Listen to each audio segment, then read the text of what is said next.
She needs some more chains on her training collar for her to be able to wear because she's so big now. No problem. She has a normal one on. That's okay. We'll be all right. So what's going on with Duchess? Nothing really. Just a wild child? Yes, she loves everyone and everything.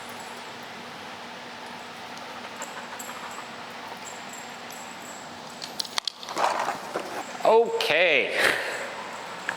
So we're ready to roll here. So basically, first step, what we need to do is we have to figure out what her general working level is going to be on this. So basically what that is just the first level we could tell that she's perceiving on the e-collar, right? That'll give us a starting place. And then as we start conditioning this in, the general idea we want to teach is that the e-collar and the leash mean the same thing, right? So when you feel this pressure in conjunction with this pressure, they mean the same thing, right? So what we're going to do is we're going to start off by figuring out that level. So I'm going to start at 0, go up, give a tap, go up, give a tap until I see some sort of sign that she's noticing it.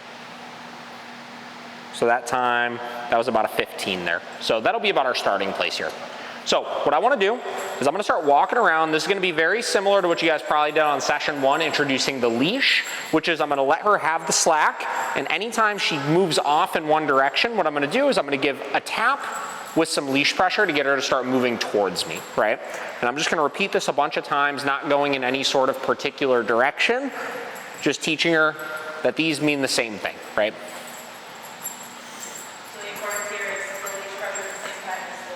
Yeah, we're basically doing them in conjunction with each other. And I want to start to see that on those turns, she starts turning with me before I have to do anything, right? That's kind of the goal here.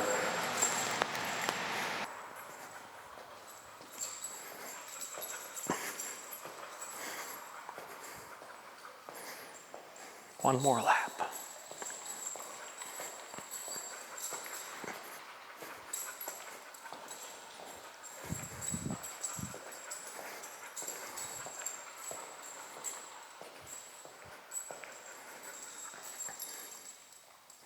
Good job. You did pretty good. So with this, there's not going to be any expectation if she has to be on left side, right side, anything like that, obviously. The only thing I care about is that she's actively following you. So you're going to stay super loose on your leash, just like you are. You're going to start off by giving your come command. That's going to mean to start following you, obviously. At that point, if you lose her, you could change direction, give a tap with a leash pull, and then start going the opposite direction, right? If she's lagging behind, don't worry about that unless she like full on lays down and puts the brakes on. But aside from that, it's normal that she'll hang back a little bit to kind of make sure she could see you and where you're at.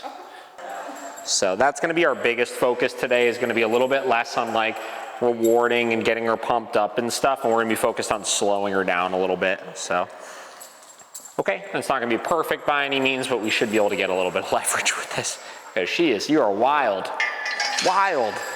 All right, so what we're going to do today, the leash stuff looks fine from the standpoint of I could get her into position using the leash with minimal pressure, obviously. So that's kind of the big expectation of that. Not that we're getting perfection, but if I need to walk with her, that she'll stay within the realms of the leash. If I need to get her into a sit, that I could obviously use that leash to get her into that sit. If I need to get her on a bed, come on, that I could use that leash to get her up onto the bed.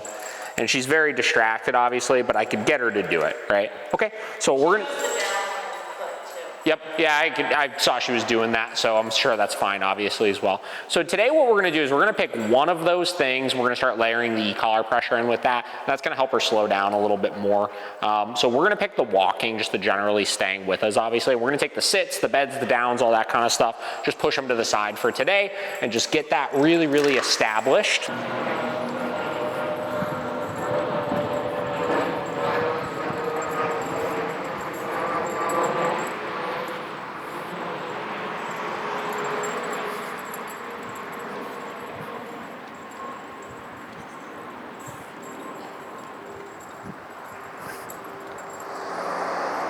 Good job.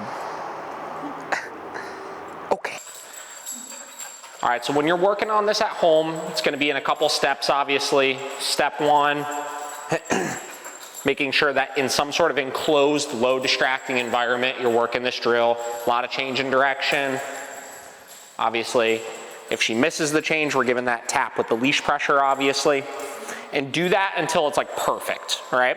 Once that looks good, you go to a more distracting environment, whether that's front yard, parking lot somewhere, an open field, something like that. Do the same exact drill in that location until it's perfect, right? Once that looks good, you can take it to your actual walk. And basically what you're gonna do is if you're walking down the sidewalk, you're just gonna go, right? And you're gonna go until you start losing her that way, then you would change direction, give your tap, go this way. Then go as far as you can go until you lose her, change direction, tap, go that way, and kind of keep repeating that process, right? This can get a little harder for the dog when we start the actual walk, because instead of right now where we're constantly turning and like keeping her attention on us and stuff, we're just going, and they can get really laser focused on like what's going on straight ahead and just want to like go that way, right? But typically with a couple of those taps and turns, you can get them refocused back in very quickly and then enjoy a nice long walk and have her obviously stay focused on you. But this looks awesome. I mean, she picked this up pretty well. And you know, next time, now that she's a little bit more slowed down and a little bit more focused in, we could add those rewards back in and make sure we kind of build her back up and stuff again. But this was the big goal, was with as wild as she came in, we gotta get you slowing down just a little bit. You're very sweet. You're very sweet.